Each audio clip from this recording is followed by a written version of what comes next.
Folks, Black Star Network is here. Hold no punches. I'm real revolutionary right now. Support this man, Black Media. He makes sure that our stories are told. I Thank you for being the voice of Black America, Roland. Stay black. I love y'all. All momentum we have now, we have to keep this going. The video looks phenomenal. See, there's a difference between Black Star Network and Black-owned media and something like CNN. You can't be Black-owned media and be scared. It's time to be smart. Bring your eyeballs home. You dig?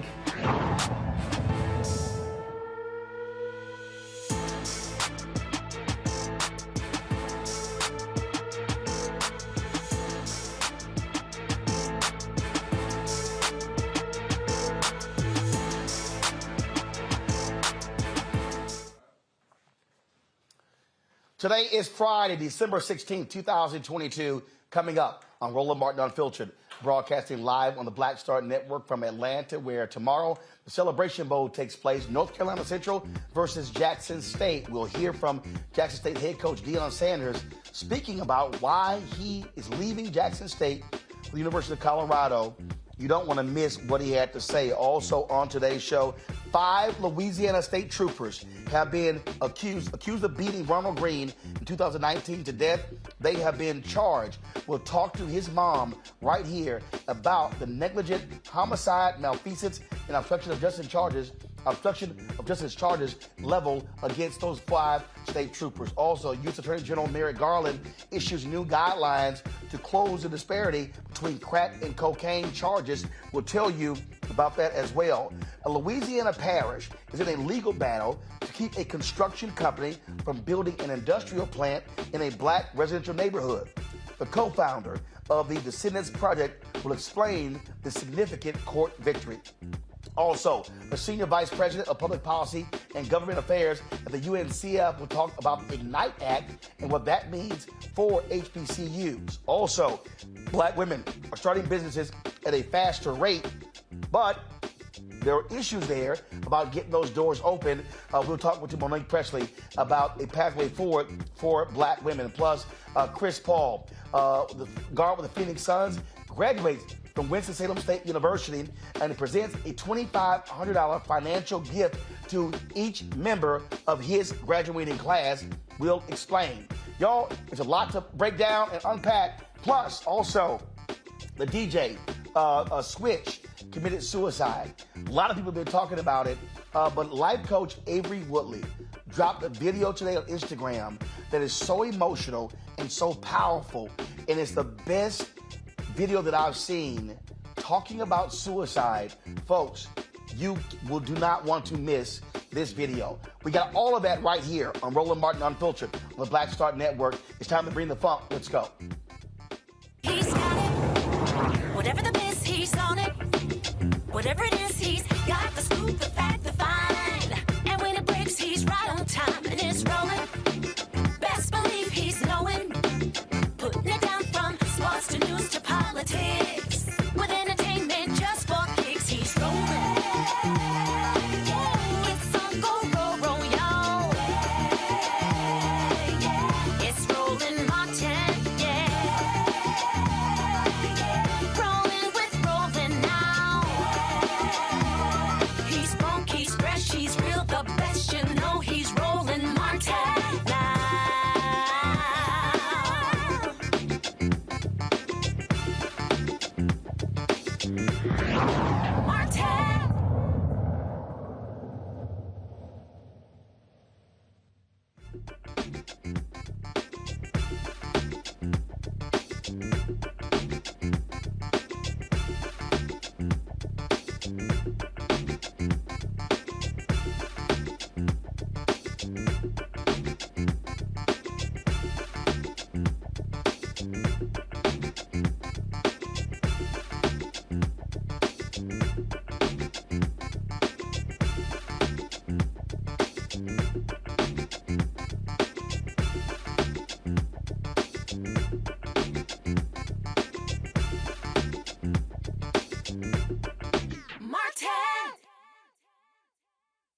Folks, there's long been a disparity in this country between crack cocaine and powder cocaine. The sentencing has changed multiple times. It used to be 100 to 1 under President Obama. It went from 100 to 1 to 14 to 1, but there's still a disparity. Well, today, U.S. Attorney General Merrick Garland announced that they are trying to reverse decades of this disparity. And so what he has done is instructed federal prosecutors to end sentencing disparities in cases involving the distribution of crack and powder cocaine. Again, since the 80s, the law has treated crack cocaine, which primarily impacts African Americans, differently than powder cocaine, which is primarily used by white Americans. So what's going to happen is this move is going to eliminate the current mandatory minimum federal sentence. Now, the national policy for possessing 28 grams of crack cocaine triggers a minimum prison sentence of 5 years compared to 500 grams of powder cocaine. Joining us right now is Regina LaBelle, the Addiction and Public Policy Initiative Director for an O'Neill Institute for National and Global Health Law at Georgetown University Law Center. Also, North Dakota Congressman Kelly Armstrong joins us as well. Glad to have both of you here. I want to start with you first, Regina, because, look, we've been covering this issue, and it has always been nonsensical to have a different sentencing for crack cocaine and powder cocaine when both are cocaine. Yeah, I mean, we've been at this, as you said, since 1986. For 4 decades, we've had the sentencing disparity. And as you mentioned, you know, we went from 100 to 1 to 18 to 1, and now we have an opportunity. There's action in Congress that would make this permanent to get rid of the disparity, because what the Attorney General did today was excellent. And it sends a message to prosecutors about this. However, if you have another attorney general, that attorney general could revise it. It also doesn't make it retroactive. So the legislation that's currently pending in Congress, the Equal Act, would do that. It would eliminate the crack cocaine powder disparity, and it would also make it retroactive. I testified on this issue last year in Congress before the Senate Judiciary Committee when I was acting director of the White House Office of National Drug Control Policy. And I was joined by Arkansas Governor Asa Hutchinson. And he knows what a disparity this is and what an injustice it is, and it's time for it to change. The thing that's weird here, Congressman Armstrong, is I don't understand why members of Congress have not seen how nuts this is. And the reality is the crack cocaine guidelines have disproportionately impacted African Americans, getting longer jail time. And it's crazy to say 28 grams of crack cocaine, 500 grams of powder cocaine. And then you talk about these long prison sentences. I mean, this has been detrimental to the black community in terms of tearing people away from their families. The U.S. House of Representatives passed it, I think, 361 to 66 over a year ago.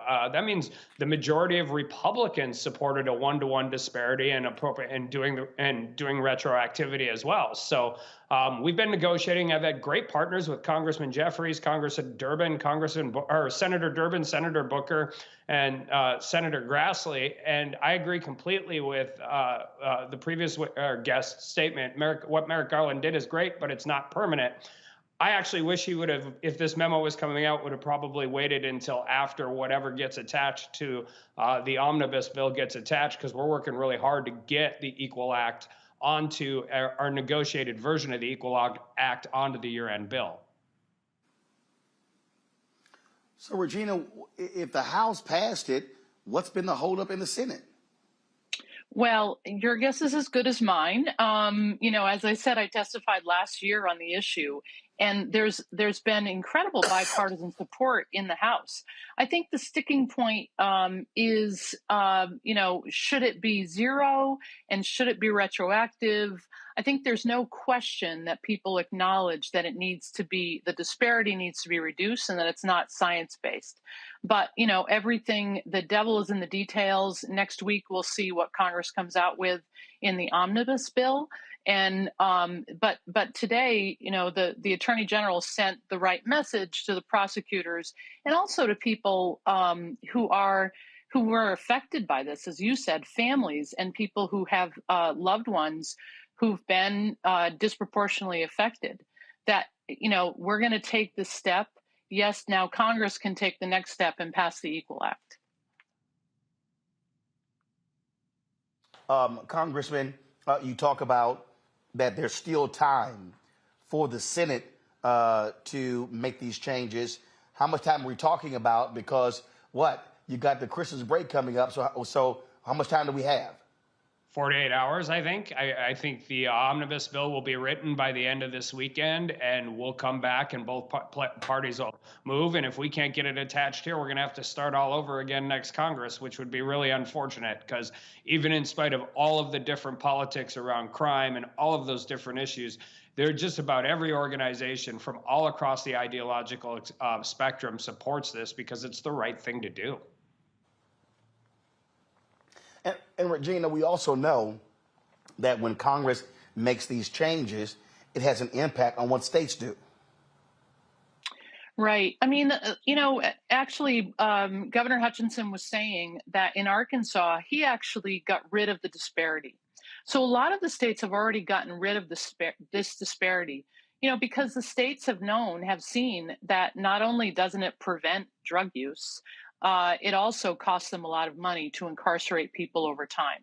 So they're putting that money into what it should be used for, which is preventing youth substance use and keeping people who have a substance use disorder, getting them into treatment, as opposed to putting them into jails or prisons where their conditions often deteriorate.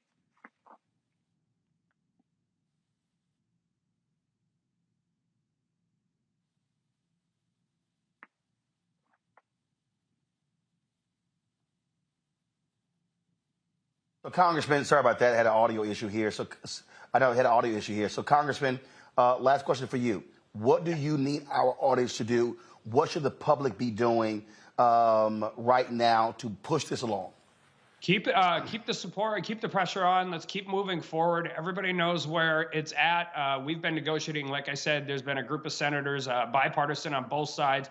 We just need to get it in there. We need to get a negotiation, and we need to make sure that we're moving forward. And I think it is really important because states that have sentencing guidelines often look to the federal court, the ones that haven't done it. So this is a really big deal, not just for federal sentences, but for people all across the country. And it's a really big deal for people who have these unbelievably long sentences from something that happened when they were 19 and have the opportunity to get out and get back to their families, see their kids, see their parents, and become members of society instead of sitting in 47-year prison sentence for a nonviolent crime they committed when they were 19 years old. Agree 100%. Regina, LaBelle, thanks a bunch. Congressman Armstrong, thanks a bunch. We appreciate your efforts on this issue. Thank you. Thank you. I want to bring my panel in. Kelly Bethea, communications strategist. Michael M. Hilltop, host the African History Network show. Joe Richardson, civil rights attorney. Joe, I want to start with you. Again, I mean, these laws have been so discriminatory, have had such a negative impact on African Americans. And it goes to show you the racism that has existed when you literally have cocaine. And it's crazy. You could have 30 times more of powder cocaine, and you're getting the same sentence as crack cocaine. 28 grams to 500. It's crazy. I mean, we are still dealing with the effects of the so-called war on drugs. It's too bad. It's unfortunate. And, in one of Bill Clinton's true weaknesses, which was called a strength, he was a great triangulator. Which meant that he would go and steal things that Republicans would normally do, so he could look a little less democratic or a little less liberal. It was always popular to be hard on crime, and so therefore, when we was ending welfare as he knows it and as we know it, and then doing the crime bill, there were things that came from that war on drugs, which goes over some period of time, that we're still trying to undo.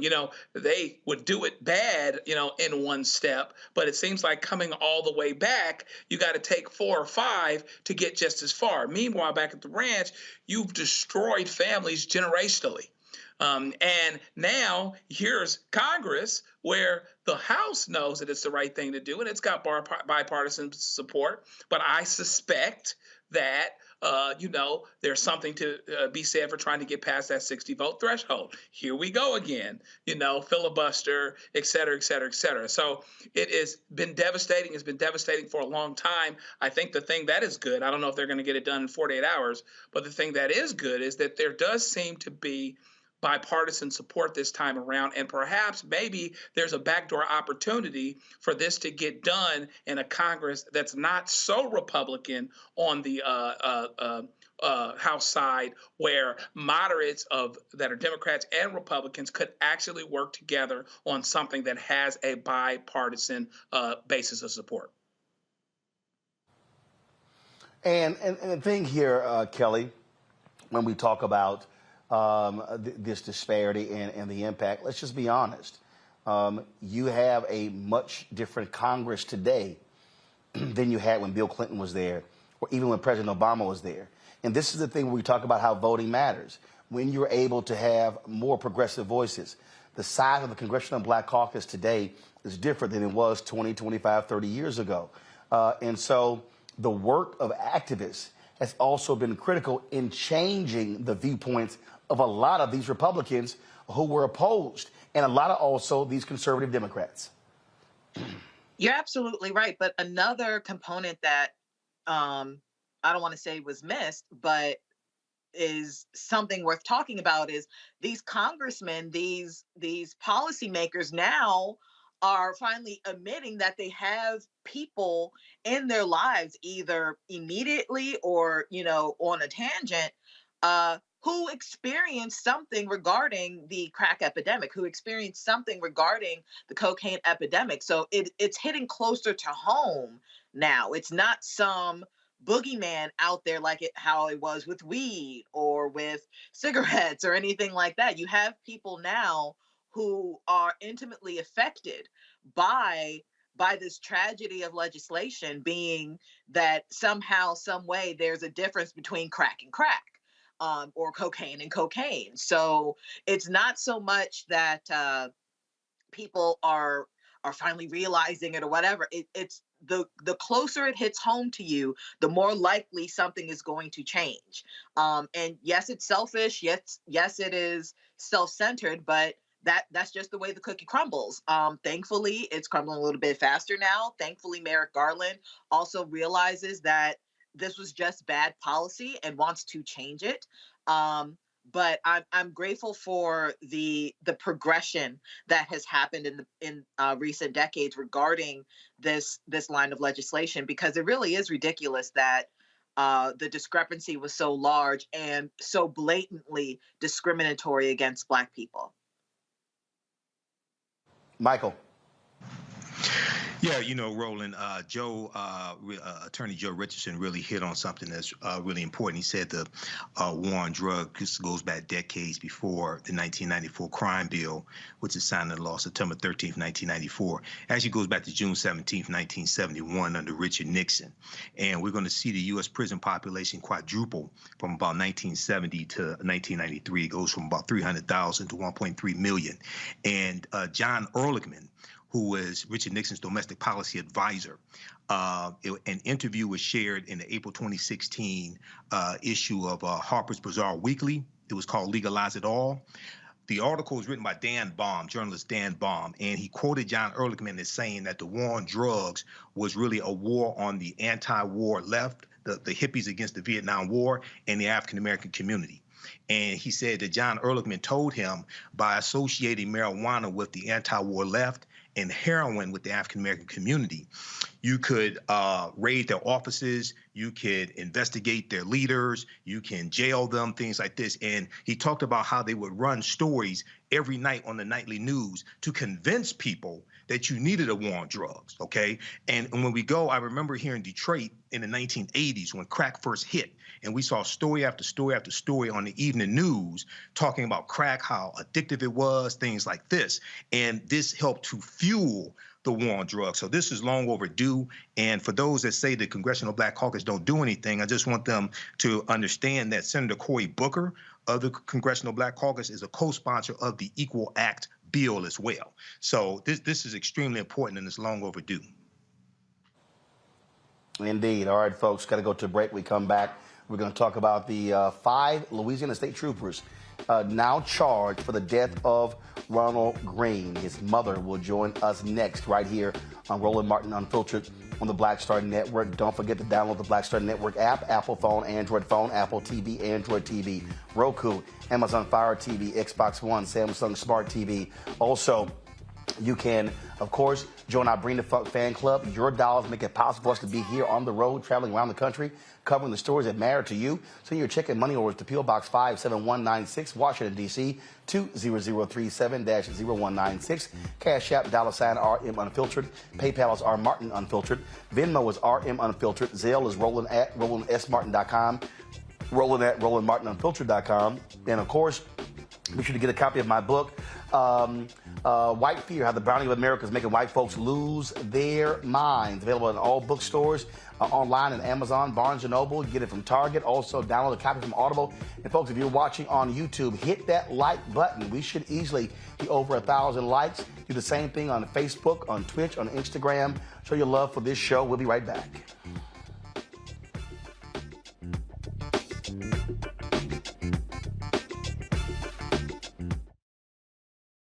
On the next Get Wealthy with me, Deborah Owens, America's Wealth Coach, inflation is on the rise. Interest rates are high. Can you still thrive during these uncertain times? On the next Get Wealthy, you're gonna meet a woman who's done just that, living proof of what you need to do to flourish during these uncertain times. These are times where you take advantage of what's going on. This is how people get rich or richer. That's right here on Get Wealthy, only on Black Star Network. On the next A Balanced Life with me, Dr. Jackie, 'tis the season, tree trimming, party going, and gift giving. And I don't know about you, but for me, sometimes it can be overwhelming, and sometimes it's just downright exhausting. Surviving the holiday season, we got tips for you for staying sane, solvent, striving, and thriving, and sometimes keeping a little money in your pocket. 2 things just out of the gate: set boundaries and set a budget. On a next A Balanced Life right here on Black Star Network with me, Dr. Jackie.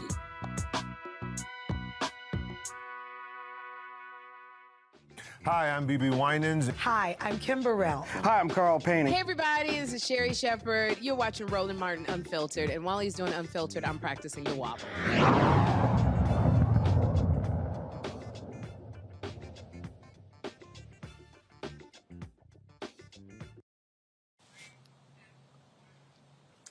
Folks, 3 years ago, Louisiana state troopers lied about how Ronald Greene died.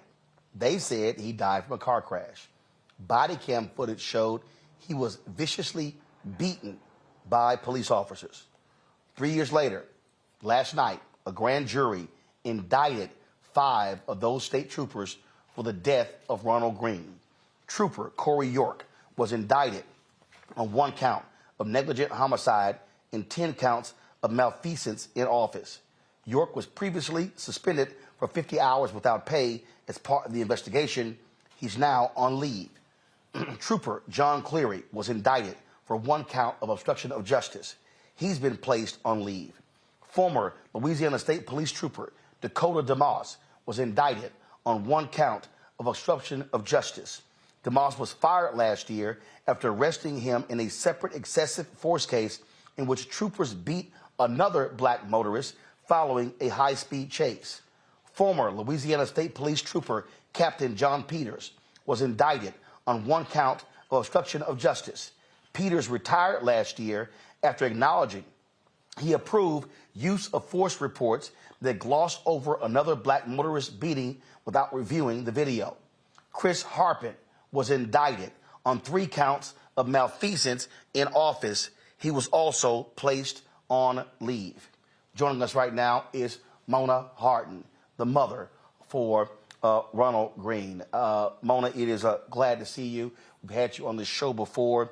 You have been standing and fighting for 3 years for justice for your son. And last night, it had to be, it had to feel good, even though your son is not here, that finally these officers have been charged. Now, charged is one thing, convicted is another, but at least we're moving forward with some semblance of justice.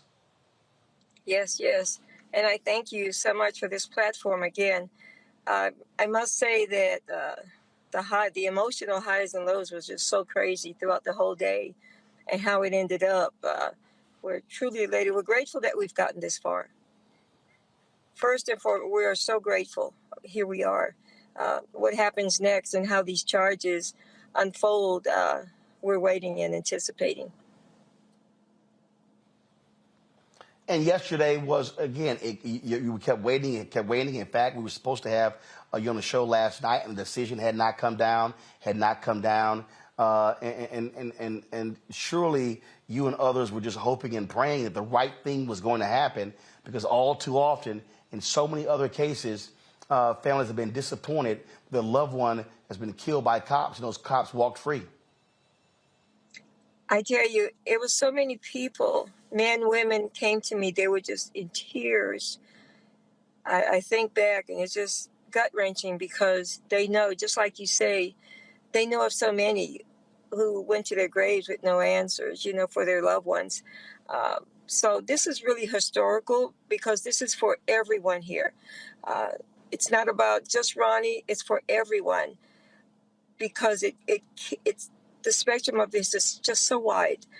We have to keep an eye on this, how it plays out, what kind of conviction these cops get.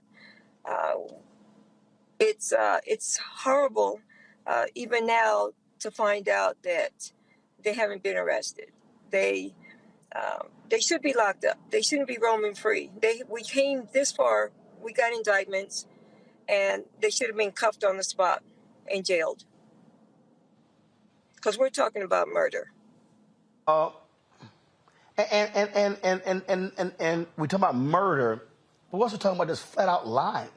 I mean, they came to you, others and said, "Oh, he died in a car accident." What was it? His car struck, what did they say? It struck a tree? Yes, that's exactly what they told us. He struck a tree, I'm so sorry, and he died on impact. That's how it first was relayed to us. And to see how it unfolded, when we first saw the car, and we saw that the car had very minimum damage to it, hood, nothing was caved in. We knew from then, oh my gosh, yeah, we had a fight on our hands. And they said, you're dealing with state troopers. They run the state of Louisiana. We had no idea how meaningful that statement was and how scary it would end up being for me and my children, this investigation. And it was also just the constant lying and the lying to investigators, the lying to you, the lying to lawyers. And then all of a sudden we begin to see the reports, and then the body cam, and then all of a sudden we begin to hear about obstruction of justice and the falsifying. I mean, and just constant. And this thing really evolved where it showed the sheer corruption among Louisiana State Police. Exactly. And that's what you have to focus on, the whole picture in its totality, because it clearly defines the so organized criminal activity from the top down throughout the whole state. All these politicians, the top brass, all those, there's so many entities that this network of KKK, it is what it is. We have to call it like it is. This organized criminal activity from KKK members, it is what it is. I'm not going to sugarcoat this mess. But the thing is, all the dots connect. I must tell you, all the dots connect. So it's like, let's get in here and pull these pieces out. They're so well connected, but it's so obvious because they don't give a damn. They're in your face with everything they have. They truly hold themselves above the law and dare you to come and dismantle them. They dare you to come in And it's like, for me and my family, I'm so sorry. I'm traveling right now. And I think I'm on focus. Or am I okay? No, you're fine. You're fine. No, you're fine. Well, first of all, you know, and I've had to do this way too many times, Mona. Unfortunately, you know, you are now part of a what we call a sorority or fraternity nobody wants to be a part of. And the crazy thing is, and let's just be honest, without you fighting, without the community and the protests and the organizing, we wouldn't be at this day. If it was not for your vigilance and the people out there in the streets, these Louisiana State Troopers, they would have been able to get away with this, and this thing would have been covered up by their fellow officers. Yes, sir. Yes, sir. And I must tell you, there's people throughout California, Arizona, all over. Kansas City, they're ready to get on there, call to action, because they're furious for the fact that we found out after the fact that these cops, that we went this far and they're still there. They're still at home. It's crazy. And so many people were just so upset that regardless of how far we get, you're still dealing with the corruption, because you have these lawyers, these politicians, these whatever they have, these big brothers above them that are steady giving resistance of holding their own accountable. But these people, I'm here to tell you, it's like, they're like, give us numbers, we're going to call wherever we have to call. Lamar Davis, because Lamar Davis should have cuffed him. I don't understand. I just don't understand. We have what we have, but you still refuse to hold them accountable, lock them up. They should be locked up, because we're talking about murder. Indeed. Mona Harton, we appreciate it. Again, sorry for your loss, but we appreciate your fight and for your fight for accountability in this case, and we're going to continue to see this story through its conclusion. I tell you, stay tuned. We're not through. We are not through. I'm proud to say. Because what we do for everyone. All Thank right. you. We appreciate it. That's right. Thank you so very much. Kelly, I'll start with you. You know, we've been on this story from day one, and just the constant lying is what gets me. Just straight lying. I mean, I can only imagine what this mother is going through, what several mothers have had to go through in the course of this journey of police officers just lying about what they do to their Black sons and daughters. It is absolutely disgusting. It is just, I'm tired of it. I don't know how else to describe how fatigued and drained I am of it. And if I'm drained of it, I can only imagine how these parents feel, how these family members must feel that their loved ones are no longer here at the hands of law enforcement, who have constantly not only lied, but been protected by way of their lies. It is the ultimate betrayal of public trust, of that social contract between someone who is supposed to be protecting you and yourself as a citizen. I just have no words outside of me just praying that she finds the justice that she deserves, that her son deserves, that her family deserves, because of the atrocities of this police department. The thing here, Joe, is, and this is what we talk about all the time, that blue line covering for themselves. The Louisiana State Police, they were going to get away with this. It was not until that body camera footage was released. I mean, they just said the man died in a car crash. He was beaten to death. Yeah. And this is why I'm not saying body cameras are the be-all to end-all. But this story is why every law enforcement officer should always have a body camera on. recorded at an absolute minimum, and really, it's interesting. We watch some trials and we cover them sometimes, and they talk about how, the experts come and try to explain the context for a body cam in terms of what you saw you didn't see. That actually came up in the trial of the Dean trial recently. Unfortunately, he was convicted of something.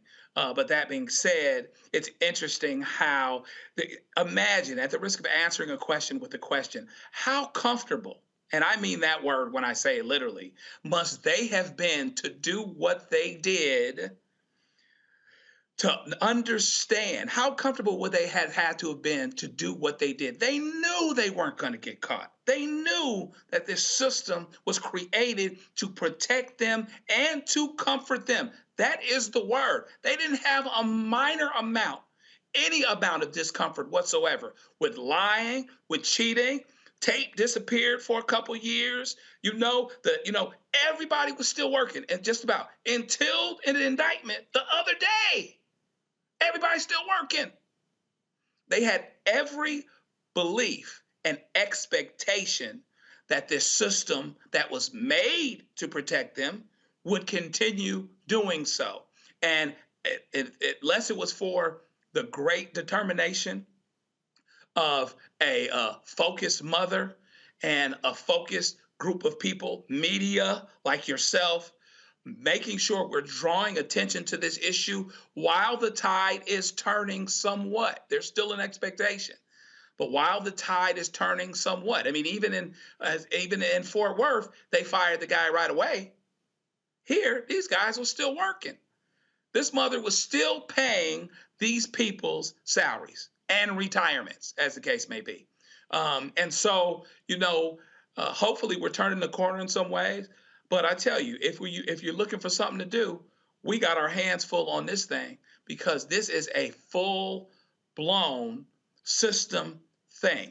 They had every expectation that they would be protected, and it's not over yet. We'll have to see what happens with the jury, et cetera, but at least people can see. It's not a foregone conclusion that police could never be wrong. There was a time when that was the case, and even when they were wrong, it was about what you could see. There was no film. There was no nothing.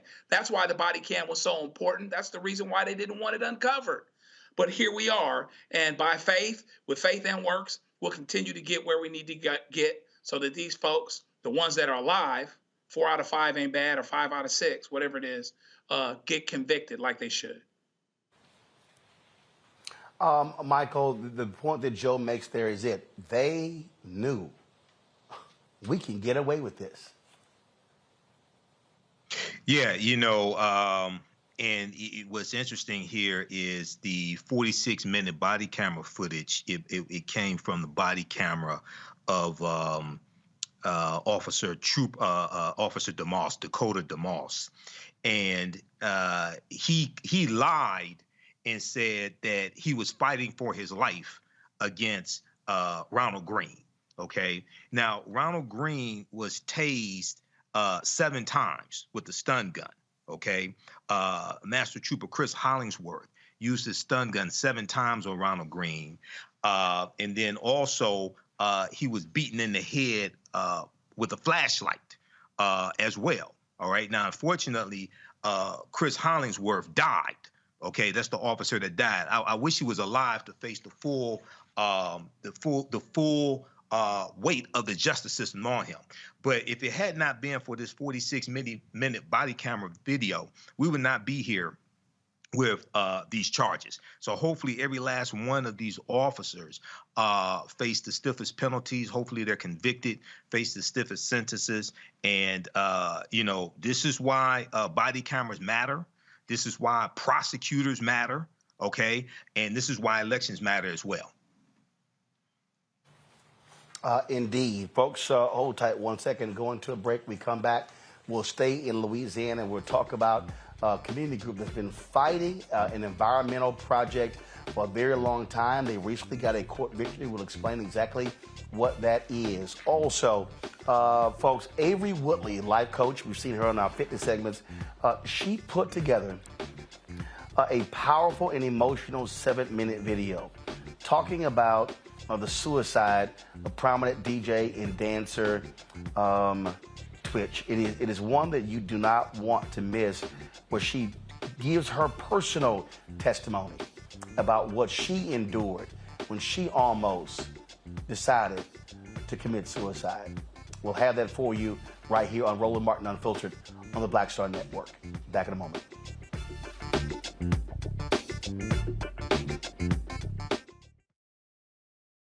Hatred on the streets, a horrific scene, a white nationalist rally that descended into deadly violence. White people are losing their damn minds. As an angry pro-Trump mob storms the U.S. Capitol, we've seen shooting. We're about to see the rise of what I call white minority resistance.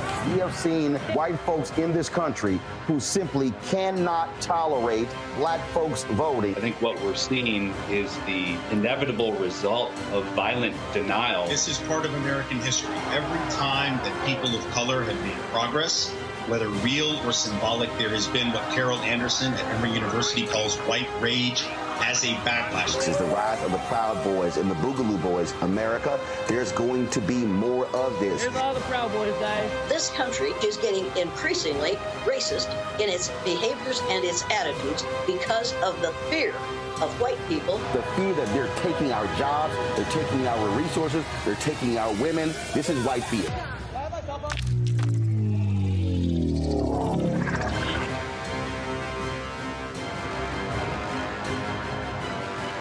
Something crazy, but I don't know what to do. I'd rather just sit here. Hi, this is Cheryl Lee Ralph, and you are watching Roland Martin, Unfiltered. I mean, could it be any other way? Really? It's Roland Martin.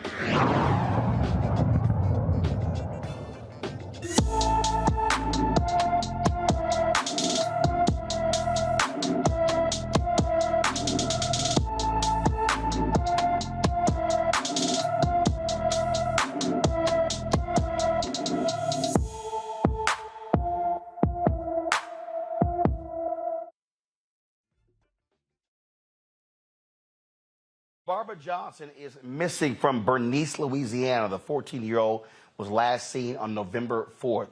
Barbara is 5 feet 4 inches tall, weighs 115 pounds, with black hair and brown eyes.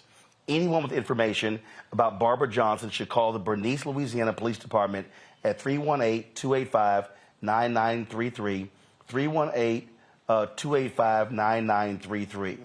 Let's go to Georgia with the Secretary of State, Brad Raffensperger. Guess what, y'all? He wants to end the state's election runoffs. He's calling on lawmakers to end general election runoffs when the legislature reconvenes in January. The move comes after 2 high-profile Georgia Senate runoffs. Georgia lawmakers are considering lowering the threshold for winning to a 45% plurality or using ranked choice ballots for voters. Raffensperger made this statement in a news release about his decision. Georgia is one of the only states in the country with a general election runoff. We're also one of the only states that always seems to have a runoff. I'm calling on the General Assembly to visit the topic of the general election runoff and consider reforms. Now, here's what happened here, Michael. They changed the law years ago to stop black people from winning. That's why they actually have the runoffs. And so now all of a sudden, let's now change it again. I kept warning people. Warnock wins. They're going to try to figure out another way to change what's going on here because they don't like losing. Right. Well, it was State Representative Denmark Groover in 1963. He was a white supremacist segregationist, and he's the one that pushed the statewide runoff election law, and it was specifically designed to lock African Americans out of statewide power so that if in the primary election, if African Americans put all of their votes behind one African American candidate and white people split their votes between a Democrat and Republican or what have you, if they could get a do-over. If no candidate got more than 50% of the vote, the top 2 vote getters had to go head-to-head in a runoff election, and that was designed so white people could coalesce their votes around one white candidate, regardless of political affiliation, and defeat the African-American candidate. Keep in mind, Georgia is the state with the largest Confederate monument in the country. So when Raphael Warnock won in January 2021 in that runoff election and beat Kelly Loeffler the second time, he pissed off a lot of white people, especially Republicans, because he defied the odds, okay? Stacey Abrams, Nsé Ufah, Black Voters Matter. So then he comes back around and he beats their black candidate, who's white supremacy through ventriloquism, Herschel Walker, okay? So now they're trying to figure out how to skin a cat again, okay? And how to undermine the African-American vote. So this is why we can't fall for the okie doke. We have to defeat them every step of the way.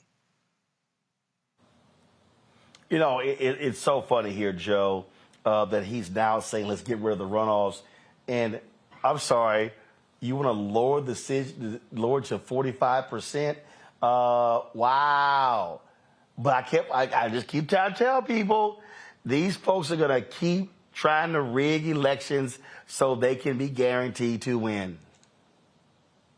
Obviously, somebody got in a room and said, now listen, how do we win? And, you know, he probably got some opposition from the folks he was talking to when they were there behind closed doors.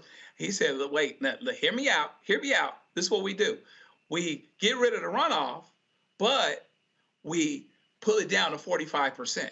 So if we can have enough bottleneck at the beginning where not everybody that can vote gets out to vote, then we can win on that general election ballot. So clearly, some way or other, they believe that's going to benefit them. Of course, to say that now you just need 45% is interesting, but I think that the same thing that can make you laugh or end up making you cry. We have to continue our urgency as it pertains to voting. We cannot let that go away. And, you know, no matter how hard it gets, we have to continue to make sure that that's a priority so that however they change the game, we got to jump over two things instead of one. You know, they're going to go back to the poll tax they effectively had with some of this other stuff that they're doing, the voter ID stuff and things like that. Whatever it may be, we have to make sure that we're there and we meet this challenge with that urgency every single time. If we meet the challenge with the urgency every single time, then I don't expect a problem. We're going to have to still fight in the courts. We're going to have to still fight, you know, no problems that we can't overcome. But it is certainly interesting that they're trying to change the game. It must be nice to be in a position to have a moving target and to change the rules when it's convenient for you. But I don't think that it'll come out the way it needs to ultimately anyway, if we stay urgent. And look, we deal with this constantly on this show, Kelly, and how they roll. And you know, they're going to keep trying to narrow as much as they can.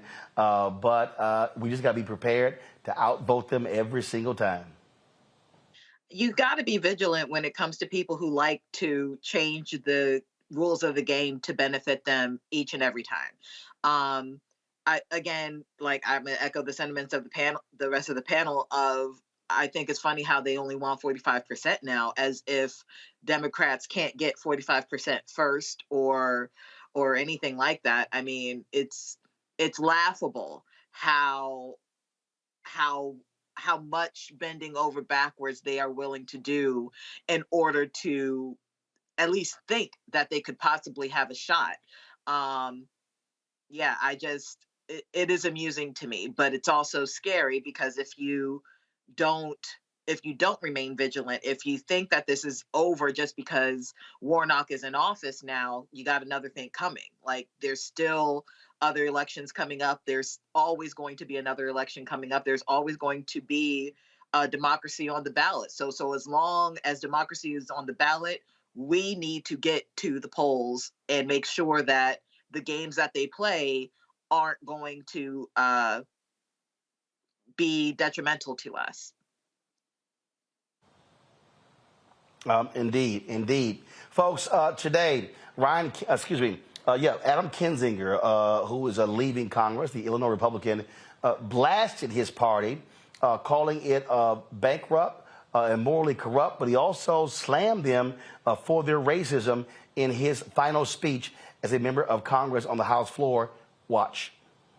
Following the tragic Oklahoma City bombing, former President George H.W. Bush publicly refuted those who used fear to gain support.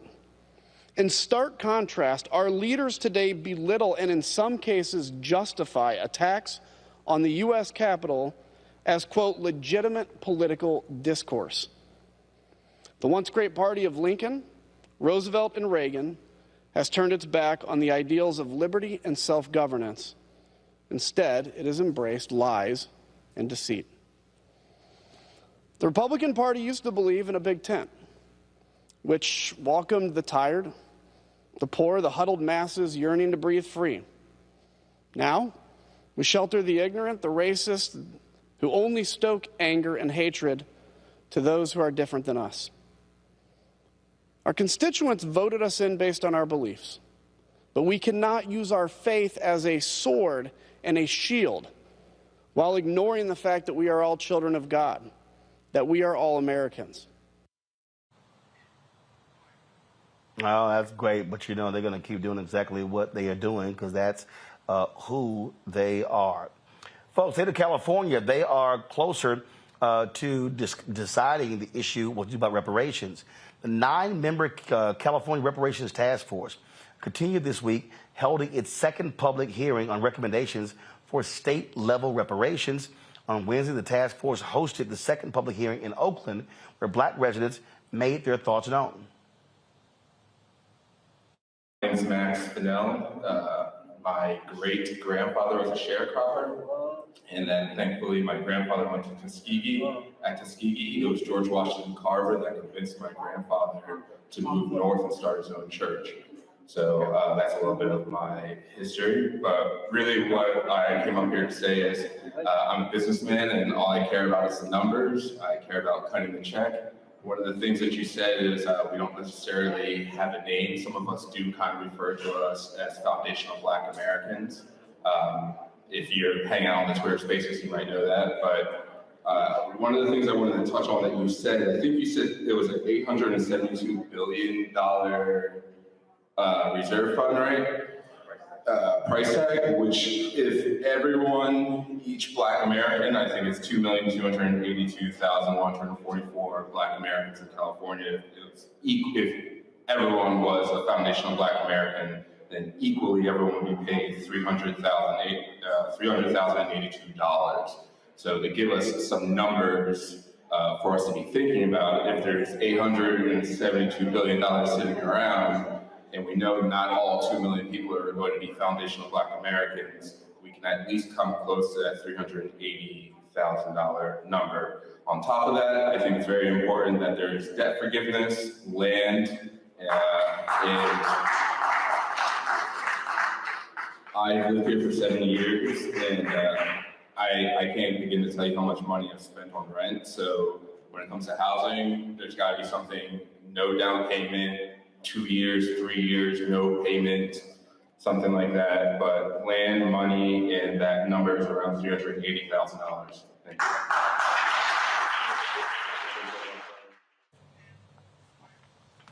Task Force Chairperson Camila Moore has not set a dollar amount or the form of reparations. The task force is set to have the final report issued in June of 2023. Folks, when we come back from this break, life coach Avery Woodley releases a video on the social media today with regards to the suicide of the DJ and dancer Twitch, which has shocked so many people. The outpourings of grief since the news of the death of the 40-year-old happened just a couple of days ago. Her personal testimony is also one that is so powerful that we wanted to share that with you. And we'll do so next right here on Roland Martin Unfiltered on the Black Star Network. Later in the show, we'll hear from Deion Sanders at speaking at today's news conference for the Celebration Bowl taking place tomorrow here in Atlanta, where he talks about his decision to leave Jackson State. We'll have that for you as well. So lots more to cover on the show. Don't forget, folks, if you're watching on Instagram, if you're watching on YouTube, hit the like button. Facebook and all of the platforms do the exact same thing. Like and share button, folks. Same on LinkedIn as well. And support us in what we do by downloading the Black Star Network app. We've already crossed the 50,000 threshold. Let's get to 100,000 downloads. Apple phone, Android phone, Apple TV, Android TV, Roku, Amazon Fire TV, Xbox One, Samsung Smart TV. Support our Bring the Funk fan club. We're asking 20,000 of our fans annually to give $50 each. That's $4.19 a month, 13 cents a day. You can support us by sending check and money orders to P.O. Box 57196, Washington, D.C. 20037-0196. Cash App, $RM Unfiltered. PayPal is R Martin Unfiltered. Venmo is RM Unfiltered. Zelle, Roland@RolandSMartin.com. Roland@RolandMartinUnfiltered.com. And be sure to get your copy of my book, White Fear, How the Browning of America is Making White Folks Lose Their Minds. Available at all bookstores everywhere. Be sure to check it out. And, of course, download the copy from Audible as well. We'll be right back.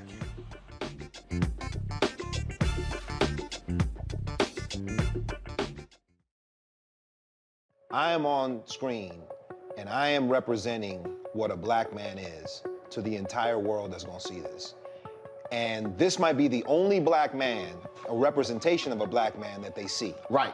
So I am responsible. Right. For how they see black men.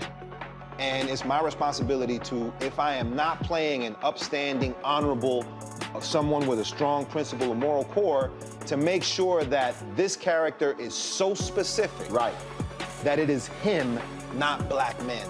And I wish that more actors would realize how important their position is as an actor of color, playing people of color on screen. Because there are people that see us all over the world in these different images that we portray.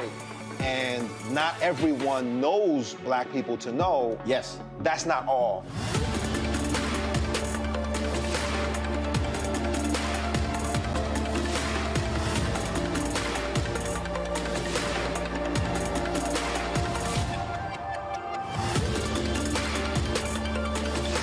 Carl Payne pretended to be Roland Martin. Holla! You are watching Roland Martin, and I'm on his show today, and it's, what, huh? You should have some cue cards. Hey, what's up, y'all? It's your boy, Jacob Lattimore, and you're now watching Roland Martin right now.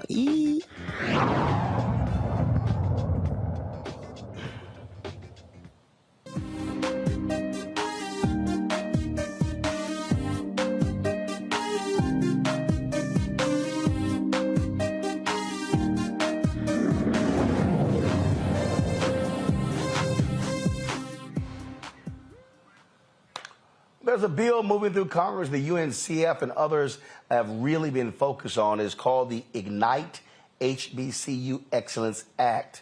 It stands for the Institutional Grants for New Infrastructure, Technology, and Education for HBCUs Excellence Act. It establishes a grant program to support long-term improvements of historically black colleges and universities. Joining us right now is Rodriguez Murray, the Senior Vice President of Public Policy and Government Affairs for the UNCF. Rodriguez, glad to have you back on the show. So if this act is passed, what will it do for HBCUs? Sure. And Mr. Barton, thanks for having me back on again.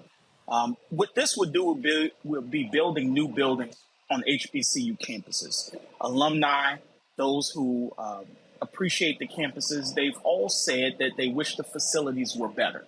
And the only way to do that is to make sure that there's an influx of money that's focused on infrastructure, focused on the physical facilities, as well as making sure that the broadband is right for our students and making sure that there's a campus that's fit for the students of tomorrow on each one of our historically black campuses. It's important that there's a federal investment made for this reason.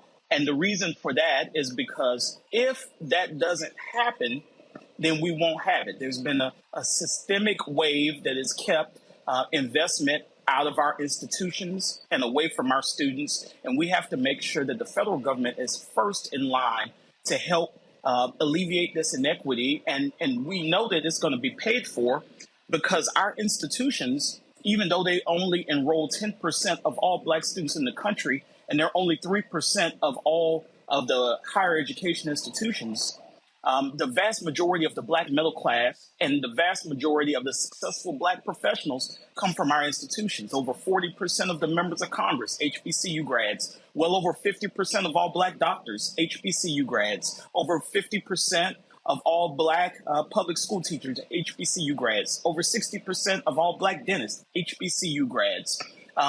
The list goes on and on and on. Almost all the black judges, most of the black lawyers, all HBCU grads. And so the investment in our campuses will be paid for many times over by the product that we put out. And there must be something magical happening on those campuses, because even with 10% of all black students enrolled, we tend to have such better outcomes than institutions with many more resources than us.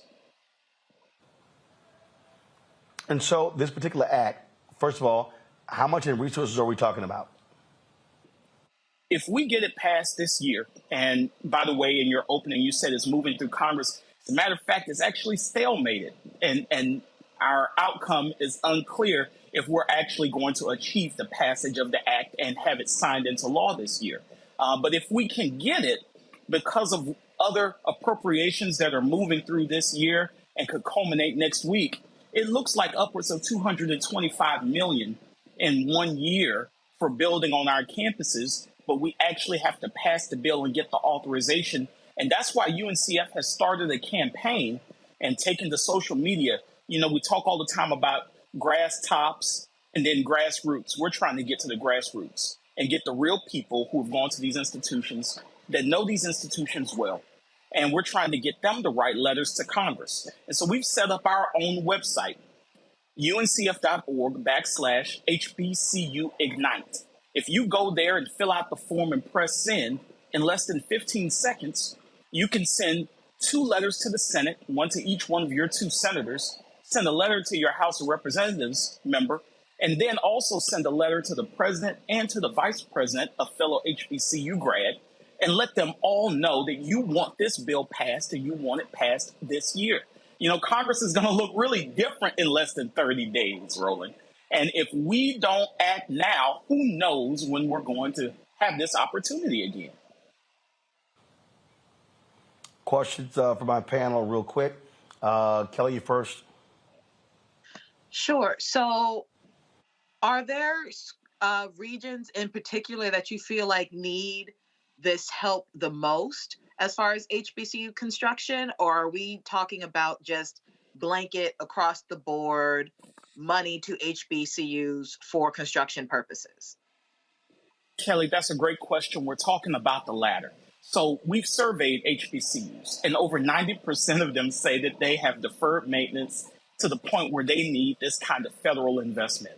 And so with over 90% of the more than 100 HBCUs saying they need this investment, we're talking about investments for the HBCUs all across the country, talking from Pennsylvania all the way down to Florida, and from Georgia all the way over through to Texas and Oklahoma. All the institutions need this kind of help.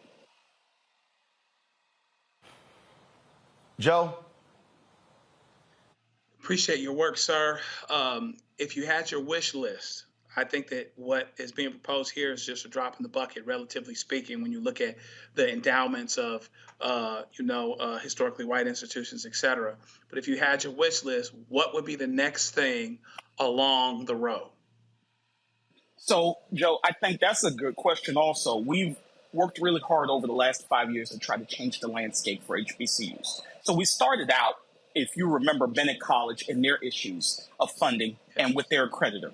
We started out deferring the loans that many HBCUs had to the federal government. We started out deferring Bennett along with 6 of his colleagues. We added 6 more. So we had 13 institutions whose loans were frozen in time for a period. And then in December 2020, we were able to alleviate those same loans, not just for 13 institutions, but completely wipe them off the books of 45 HBCUs that were owing the federal government money to the tune of over $1.7 billion. In addition to that, we've been able to secure permanent funding for the STEM programs at HBCUs. That was the Future Act. It passed in December, almost the same time in 2019. And then over the course of the pandemic, we were able to secure some $7.5 billion with a B for HBCUs with a line item specific for those institutions. You put all that together, and we've been tackling issue by issue to try to improve these institutions, along with the philanthropic support that UNCF solicits from the public. But this is the next frontier. Infrastructure is the big thing, because when you're trying to recruit students, infrastructure is what they look at when they come to visit your campus. Then with the pandemic, it made it so important to have the infrastructure improved, because now we realize you need more space, you need more laboratories. Our students, our faculty have to be on the cutting edge of making sure that issues like COVID-19 or RSV, whatever is the emerging issue, that we have the right facilities so that we can study and get rid of the health disparities that are the scourge for our race and that no one else is really looking at. If HBCUs don't get the right labs and the right buildings to look at these health disparities and other kinds of disparities all across our diaspora, who else will do it, Joe? Right. Amen. Indeed. All right. So what do you want our artists to do? Thank you, Roland. I want everyone to not just do this, but to tell a friend and tell a friend to tell a friend. Go to uncf.org/HBCU Ignite. In less than 15 seconds, you can fill out that form and press send, and you've impacted Capitol Hill, and you improve the chances of Congress taking up this bill this coming week, next week. That's the end game. They're going to pass their appropriations bills, and they're going to pass everything that they have on their docket, and they're going home. And if they don't pass HBCU Ignite by Christmas Eve, then that means we have to start all over again from the beginning next Congress. And that means all 219 of our House co-sponsors, over half the House, is on board with this bill. We'll have to start all over from co-sponsor number one and try to build our way back. But HBCUs, our students, we just can't wait that long. We need everyone going to uncf.org/HBCU Ignite, and then let everyone else know that they should do the same. If you care about the schools, care about the students, help us make them better. uncf.org/HBCU Ignite. All right, Rodriguez, we certainly appreciate it, man. Thanks a lot. Thank you so much, Roland, and best of luck to you in the new year. I appreciate it likewise. All right, folks, today at Winston-Salem State University, one of their graduates actually gave a gift to the fellow graduates. Chris Paul, 11-time NBA All-Star, of course, point guard, graduated today from Winston-Salem State University and presented his fellow classmates a $2,500 financial gift. Watch.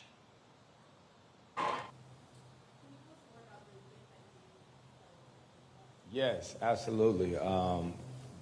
Greenwood Bank is a black-owned bank, and I keep saying, I promise you we were listening at the graduation, but I was having a lot of conversations with some of my classmates because they had questions, rightfully so, and if I'm there, I want to try to answer them as best as possible. And we got a chance to start talking about financial literacy. You know, one of the homies standing right there, he had trash bags over his shoes at first or whatnot, and he talked about how much he spent on the shoes that he had, and so we talked about a bank account, you know, and that's what it is for all the students. It's a bank account for all of them, and all of their bank accounts start with $100. And I always say this, when you think about schooling or whatnot, when I would be in class and we would have conversations, we'd be talking about, at some point it was always going to come down to finance, right? Because that's one of the things that I don't think we get educated on enough, myself included. And so just to start them on the right track or whatnot, or help out as much as I can to have them understand the importance of finance and Greenwood Bank, I'm grateful for it. So the Chris Paul Foundation, again, partnered with the Bank of Greenwood, a black-owned digital banking platform to give each graduate a total value of $2,500. And again, Paul, of course, graduated today with his bachelor's degree in communications. That is pretty cool right there. All right, folks. I'm going to go to a break. When we come back, Deion Sanders speaks at the Celebration Bowl, talked about why leaving Jackson State, but also Coach Avery Woodley drops an amazing video of folks talking about suicide, her own personal story, as people still deal with the reality of Stephen Boss, and also known as Twitch. He was a DJ with Ellen DeGeneres, co-host, dancer as well. taking his own life at the age of 40 years old. We will show you what she had to say. You don't want to miss this, folks. It really, really, really is a powerful, powerful testimony. You're watching Roland Martin Unfiltered on the Black Star Network. Back in a moment.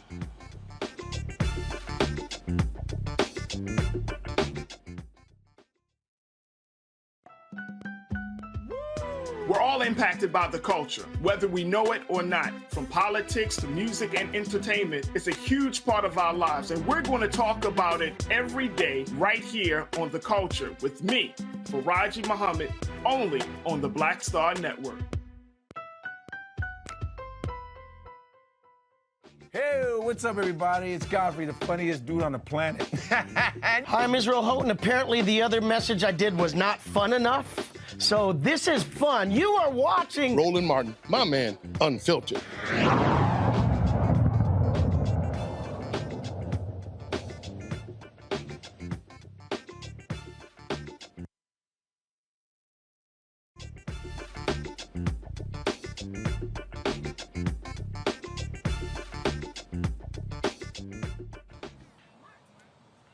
All right, folks, welcome back to Roland Martin Unfiltered.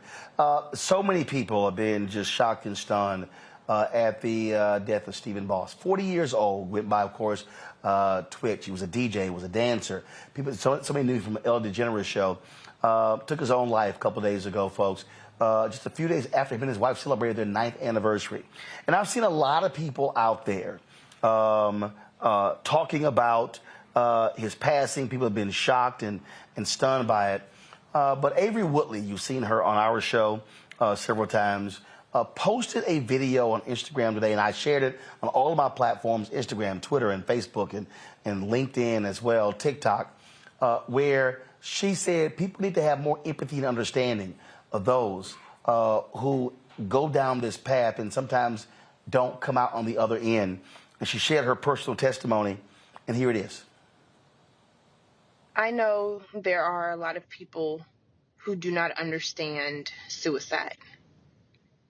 And when we hear about someone passing away due to suicide, you will hear and see comments that say, well, they had this and that going on. What was so bad that they had to take their own life? What about their spouse? How could they? What about their children? What about the people that love them? How could they do that? They are so selfish. Or we also look at their success and things that they actually have, what their house looks like, what their cars look like, maybe even what they look like physically. And we'll say they had everything. Well, do wealthy people not pass by suicide, or successful people not pass by suicide, or what you view as an attractive person pass away by suicide? But it just goes to show how detached we are. And in a world where we are so connected, we are so disconnected. We are less human than we have ever been. We lack empathy on so many levels. And I was at one point one of those people. I didn't understand suicide. I didn't understand how somebody could be so weak or so selfish to take their own life, until I got to a point in my life where I was so low and darkness was all around me, and I was in a spot that no one could reach me.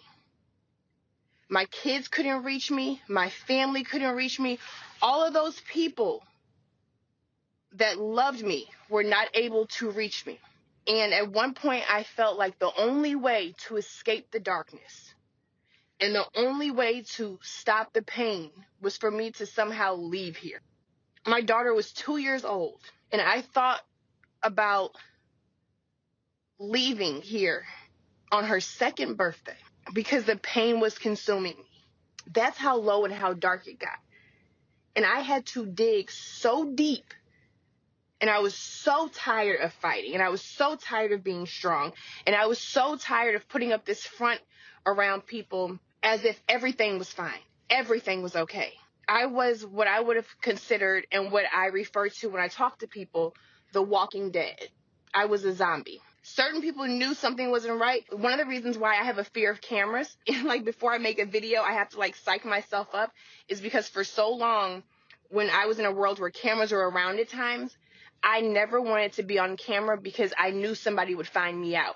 I knew that there would be a moment where the cameraman would take his lens and capture a look on my face or capture a look in my eyes, and somebody out there would see it and know how broken I was.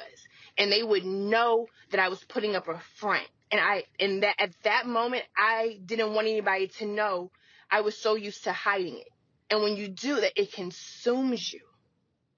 It consumes you. And we have to understand that not everybody makes it out of that dark place. Not everybody is going to win that fight. And unless you've been in that spot, and unless you have literally, you're not fighting for your life, unless you have literally had to fight for your fucking soul, it is so hard to understand.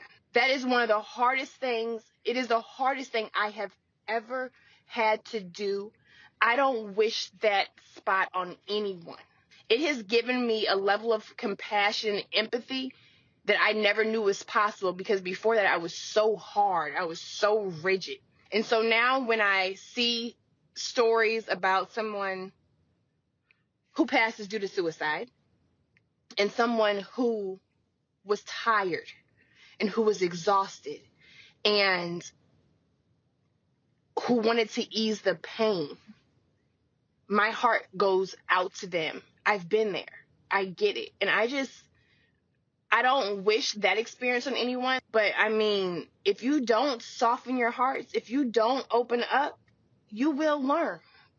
You will learn and you will understand, because it will touch you or it will touch someone close to you. So this is just a reminder, especially now during the holidays, that we just need to all be more human. That was, again, I texted Avery and told her how proud of her I was for her to actually post that. She recorded as an audio recording and put all that together and to tell that story. A lot of people have been unwilling to share their stories. Tyler Perry talked about him dealing with depression and pain and trauma and trying to take his life twice, not succeeding. Michael, Terrell Terry, a 2020 first-round pick of the Dallas Mavericks, announced on Instagram yesterday that he was retiring because of overwhelming anxiety. Mm-hmm. And in the wake of Twitch's suicide, a lot of people have just been saying, but I mean, I don't understand. I mean, we're watching these videos and you're showing the family and the fun. And again, it was about 7 or 8 days ago, him and his wife celebrated their 9th wedding anniversary. It was almost a month ago, November 24th, around Thanksgiving, where they posted I think he posted a photo saying how he was just happy and thankful for life and family and love. And this happens. And what Avery laid out, I think, is so important. We've got to stop thinking that because somebody has money and fame and a big house and a great family and all of that, or if they don't, that everything is just wonderful and perfect. It simply isn't. Yeah, that's true, Roland. This is definitely a tragedy, and more details are coming out. I'm looking at an article right now from Yahoo Entertainment where his grandfather is talking about how the family's completely devastated, and new details are emerging. Mental health is something that's extremely important. It has to be really addressed, and it doesn't matter whether you are poor, whether you are wealthy, whether you are a celebrity, things of this nature. You never know what's going on. Recently, David Mann, who's married to Tamala Mann, you know, Mr. and Mrs. Brown. You mentioned Tyler Perry. They're in Tyler Perry movies and the TV show. He was on the Tamron Hall show, and he talked about being diagnosed with depression. And he was so focused on making sure everybody in his family was okay because he was the fixer in the family. That was his responsibility, make sure you're okay, you're okay, you're okay. That he didn't focus on his own mental health, and he felt like he was drowning. And he said people would not realize he was drowning unless he was no longer there, meaning he died. Okay, so this is extremely important, and you know, I applaud people like Taraji P. Henson who are using their platform as a celebrity to shed more light on this. But we need more funding from the federal government to address mental health as well. You know, Kelly, I had a friend who works for a company. Actually, it's labor union, and was really going through some tough time. And I said, pick the phone up, call your HR department, and get help. You're paying for it. And that's part of the deal. Part of the deal is being able to share and talk to someone, and having someone to encourage you to get the help that you need, because for a lot of people, they just don't have somebody who they can call. And a lot of times, again, we're so good at masking things. In many ways, we just don't know what they're dealing with, even if married to them. And I get that. So this hit home for me because I also deal with depression and anxiety. I've been clinically diagnosed for years now. I've been on medication for years now. I have attempted suicide at least twice that I can remember. A lot of times I've blacked out. And most recently, my suicidal ideations came back within the last couple months because my brother was murdered October 2nd. So I get it. I absolutely get it. And for those who I've seen on social media talking about like how happy he was, this, that, and the third, you know, even his Thanksgiving post, a good day does not necessarily override a dark mind. You know, you having a spark of light every once a month or once an hour when 24 hours is still in a day. It is hard to get up every morning feeling, I don't even want to say like a failure, but like literally nothing. And to try and feel like something every single day, it is beyond fatiguing. I don't know how else to describe it. I also understand a lot of my family and friends, myself included, who are in the church, who are considered religious, who do not understand that sometimes I'm not going to say that God is not capable, but God also made people who have the tools, who are closer to being capable than just some ancestral help. But to your point about picking up the phone for those who are hurting, I know in my case that it was not a situation in which I could pick up the phone, because you don't even know you need the help.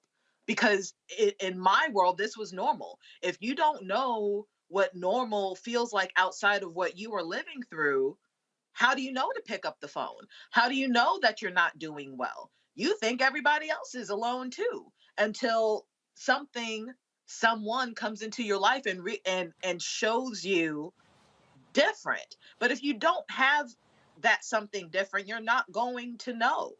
I don't want to keep everybody here. It's late, but it is a journey. It is a journey to choose life every day. It is a conscious decision to choose yourself every day. And for those who, like Twitch, were not able to choose themselves in a way that would have benefited the rest of us, I just wish them well in the choice that they made. And I hope that they find the peace that they were searching for. But for those who are still on this side of the ancestral plane who are thinking about making that choice, don't. There are tools out there. There are people out there. My DMs are open. I'm out here. And whether it's through prayer, manifestation, or anything, you can and will get through this if that is what you want to do. Yep. And Joe, you know, one of the reasons why I was glad that Avery posted that, because I've seen some people already commenting on my Facebook page or Instagram page who said that they had suicidal thoughts or they actually were going down that path, and then when they saw her story, were encouraged by that. And part of the deal is by having very prominent people be very honest. And I thank Kelly for her transparency and honesty as well. When they were able to see folks who speak about dealing with this stuff, then they also realize I'm not the only one. It's just not me. That's right. And also, first of all, Kelly, I'm thinking about you. I'm praying for you. You know, and I appreciate the fact that you are courageous enough to add works with that faith to go as far as you can to continue in your self-care journey. You know, I have a client who is a young child, just turned 18 years old, was pimped out of the group home that she was in. She's suicidal because of what she's gone through and what she's seen. People will look at that person and say, oh, okay, I understand that person's suicidal, but what about the professional person who seems to be doing well? We have to continue to fight the stigma. I don't think it ever ends of understanding that, you know, being okay, there's more to meet than meets the eye to the notion of being okay. You know, we looked at Twitch's post on Thanksgiving with his wife, and we figured, oh my God, where did this come from? Came from a place. I've represented clients who have committed suicide, not necessarily connected to the cases. There's people from our high school class that have committed suicide. It's all over us. It happens to educated people. It happens to people that are uneducated, people that it's not supposed to happen to. And so what we have to do is do the best we can to be as intentional as possible. So when somebody like Kelly says something, somebody like the video that you showed, when someone says something, you know, you can't really take people where you haven't been. But one thing you can do is you can realize that there is somewhere else to go, that there is another experience out there where someone could have everything and feel like nothing and feel hopeless. It exists. It's there. And all of the trappings of whether it's fame or whether it's success or how people define it, I think can intensify those feelings. They might feel there's that much more on an island. I'm the one that's not making it, that's supposed to make it here, or I think I'm making it because this is how it was always defined to me. But I'm going from breath to breath and from hour to hour and from minute to minute, not knowing what it is I'm going to do. We have to continue to talk about this as much as we possibly can and be a help and have some sensitivity and have some compassion of the fact that there are other experiences out there where people are just barely hanging on, whether you think they should be hanging on or not. We got to continue that discussion. Indeed. So, folks, there are services out there. If you are looking, if you have issues with suicide and those thoughts, please make the call, send the text message, and seek the help because we love you, the people who love you, and we want folks to be able to get as much help as they can. Got to go to a break, folks. We come back. Deion Sanders speaks today about the Celebration Bowl taking place tomorrow here in Atlanta, North Carolina Central, Jackson State, and he talks about why he's leaving, and why he left Jackson State, and what his mission in life is. We'll have that for you next, right here on Roland Martin Unfiltered on the Black Star Network. Back in a moment.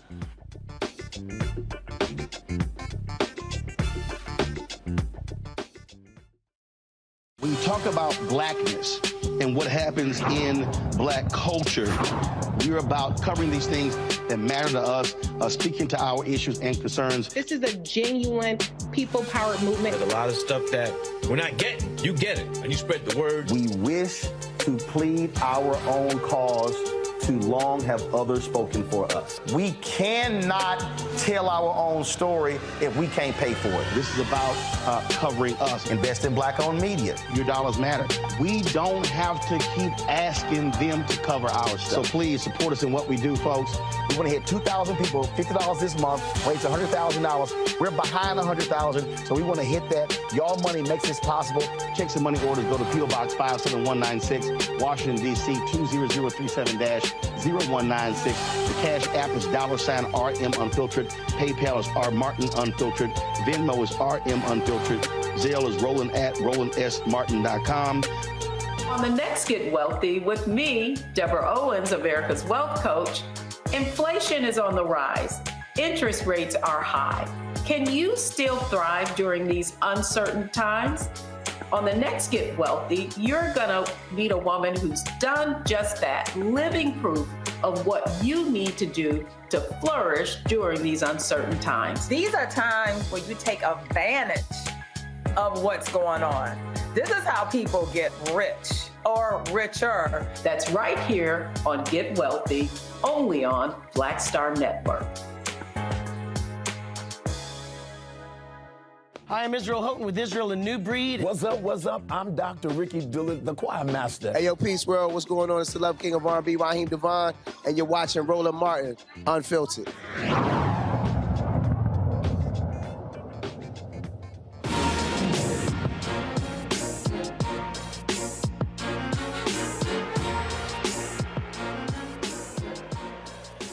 All right, folks, big game tomorrow on North Carolina Central Eagles, Jackson State Tigers, MEAC versus the SWAC in the Celebration Bowl, airing at noon Eastern on ESPN. Today, both teams held their news conferences, and Deion Sanders addressed the issue of him leaving Jackson State after 3 years to become the head coach of the University of Colorado, HBCU, to PWI. Here's primetime. Let's get the cat out of the bag, man. Let's go ahead and talk about that. You're right on all accounts. I appreciate you.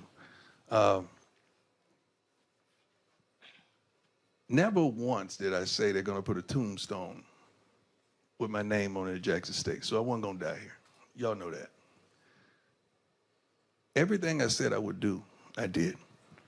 Everything I said I wanted to happen, I tried my darnest to make it happen. We've exceeded, I think, expectations in some realm. But when I don't fit into someone else's plan and purpose, now there's ridicule. But you forgot about my plan and God's purpose. That's where the dysfunction comes. I reached a point where I said to myself, we're going to go out there and recruit another great class, and we were, and TC will, and we're going to win again. So at what point do we keep dominating that you don't get mad at us for dominating? Because it's a level of dominance where you start to turn. And I felt that. We start to get tension from our own people because you're dominant and you start saying, well, that's Prime. He can recruit that. We ain't got that. We don't have this. We heard that last night. You're 4 and 5 stars. Yeah, because we recruit those and they sign. But it comes a time that that's not what it's all about for me. I'm a winner. I've always won. I'm going to win. Y'all know that if you've done your homework. But it's bigger than that. It's about increasing enrollment. It's about the safety of students. It's about going to the next level, not just in football. I would love to go to another conference. Is the rest of the school ready? Is the baseball team ready? Is the basketball teams ready? Or just the football team? See, you make it just about football, and it's not just about football to me. It's about our trainers and kids that the fire alarms may go off and not being turned off at 3:15 in the morning. It's about people that may not have the proper safety on a campus that they should. I'm not just talking about Jackson State, I'm talking about everywhere. So the things that I want to accomplish, I can't do it by just being the darn football coach and winning games. I can't do it. And I reached a point where I had a real conversation. with the Lord. Now, it's funny how you believe the Lord when he said to come here, but you don't believe me when I tell you the Lord may tell me to do otherwise. It's like my God is talking to you about me. I don't think he works like that. But it's so much more that I can't do because that's not my occupation. I'm a football coach and a darn good one. And name one thing in football that we haven't accomplished that I said we would. But it's bigger than that. And until we address these underlying issues that nobody wants to talk about, ain't nothing gonna change. Football, yes. But what else is gonna change? And I'm a change agent. That's what it's all about to me. Because I'm not just attached to the football players, the equipment persons, the trainers, the academic persons, everybody on campus. When we leave, you're gonna find out what all we did. Because they don't really talk about the positivity until we go. You'll find out what all we did for Jackson State and all we wanted to do for Jackson State. I just pray to God that in all that get some understanding on change and where change really starts. And it does not start in the football department. I thought it was good. That was a moment, wasn't it? Yeah, Coach Sanders. Thank you, Sam, for clapping me up. All right, folks, we're going to be live streaming tomorrow morning from the Fan Zone, 10:30 a.m., partnering with Coca-Cola. Look forward to that. We'll be attending the Celebration Bowl, and then we'll have the post-Celebration Bowl coverage on Monday, powered by General Motors. So look forward to that on Roland Martin Unfiltered. So cannot wait for that to happen. All right, folks, black women, they start businesses at a faster rate than anybody else, but many of them are running into significant challenges when it comes to growing their businesses. Monique Presley wants to change this. She's offering Launch with Monique Presley. The setup, 3-day coaching seminar for entrepreneurs and future entrepreneurs who want to set up their businesses for sustained success. Monique joins us right now. A lot of people out there, they say they want to be the boss, but don't know really what that requires. Absolutely. And Roland, thank you so much for having me on your show. It feels like the first time. No, we as Black women, we're preeminent, right? In so many things. We have the most education. We are the most employed. We have the largest number of people who are entrepreneurs. Our demographic, more entrepreneurs from 2014 up till the current day. But we also have the largest number who are not sustaining our businesses for 5 years, which is the magic number that determines whether you're going to be successful as a business owner or as an entrepreneur or not. And that's the part that I want to change. We get in business out of necessity. You know, emergency, right, begets invention. So we get in business because we're the ones who figure it out when nobody else can. But then how do we stay in it? And so for me, my answer is, I want you to be set up the right way, not just Black women, but anybody who's looking to start a business, grow a business, scale a business, sustain a business. We've got those answers. Roland, during the pandemic, you came to my Be the Boss seminar online, and you were a blessing. You're going to be one again this next week. I appreciate you. But you came and shared what entrepreneurship is really like, what your mentality has to be, what your vision has to be, how you have to put some arms around your vision, how you have to structure it, how you have to be prepared for the downtimes as well as the uptimes. And we're offering that again. If you don't know what EIC stands for, we've got you. If you already have a business you've been in business for 4 years, but it's not growing and you're barely meeting budget, we've got you. If you have gone out of business and want to get back in, we've got you too. First of all, so when is it taking place and what time? So it's online, and it's this Tuesday, Wednesday, and Thursday, December 20th, 21st, 22nd at 8 p.m. Eastern. If people want to register, they can go to launchwithmoniquepresley.eventbrite.com. That's launchwithmoniquepresley.eventbrite.com. And if you're watching me now then there is a promo code for you. What's the promo code? RMU. You get 20% off your registration. There's general admission registration, and then there's VIP administration for all 3 nights, which gives you an opportunity to get question and answers, not just from me, but from my guests. Listen, they say there's going to be a recession, Roland. I don't know if I believe them or not, but what I know is this. Even if there is a recession, the recession does not have to hit our doors. We can be prepared. We can have multiple streams of revenue. We can have successful businesses. We can have backup plans. And I don't want you to just have the kind where you are operating a business out of your kitchen, but you don't have no certificates, you don't have no insurance, you don't have no risk management, you don't have no plan, you don't have no savings, all of that. Sis, bruh, you just doing your best. We want to help you. We've got people like Roland Martin, Deborah Owens, the wealth coach, has agreed to come on. We have others like my stylist who are going to give us tidbits so that you can not just be in business, but stay in business. And that means that you're going to listen when we say you don't just need an EIC and a website. You need every web domain that you even can conceive of about your business. You need insurance. You need certificates. You need risk management plans so you don't have to call me to manage your crisis. What if somebody comes in your business and they slip and they fall? Are you ready? We want you to be ready. So that's what we have for you. And I've got people, frankly, Roland, whether it's you, whether it's Deborah, whether it's me, we command $850+ an hour. And I am offering 3 days at $150. That's before the promo code. So I'm hoping people take advantage of this because the people, me and the people who are coming, we're passionate about ensuring that whether you can get out of that depression or not, you've got insurance to cover it. Whether you know what your next plan is or not, you can pay food for your family. You can cover the roof over their heads. There are some basic things that there are principles for that some of us have had access to explanations for. And I want everybody who my voice can reach to have those same answers, that same information.